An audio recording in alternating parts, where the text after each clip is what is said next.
একদিনের অবস্থা দেশের ক্ষমতা আসতে না আসতে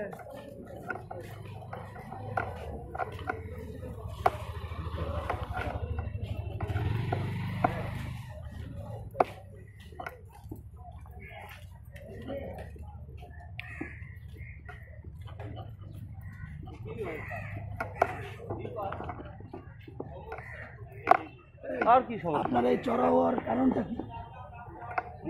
হঠাৎ করে কেন? আরে এফডিসিতে ওনারা পছন্দ করতেন না, বোঝেন না ব্যাপারটা আপনারা? না ভাই নাকি নৌকার স্লোগান দিছিল এই জন্য। তখন কারো সমস্যা না, সরকার ভাগে চলে গেছে, এখন সমস্যা হয়ে গেছে। সরকারের লোকের সাথে 17 সালে নির্বাচন করে নাই, তারপরে আন্দোলনের মধ্যে আন্দোলন করে নাই, দুটো আন্দোলনে কারে দেখা গেছে? এই ব্যক্তি কি দুটো আন্দোলনে ছিল? লাইভে যান, উনি কথা বলছিল। এই হেনে হেনে করেন না, কিন্তু ওদিক যায় নেন, গেটের বাইরে বাইরে চলেন।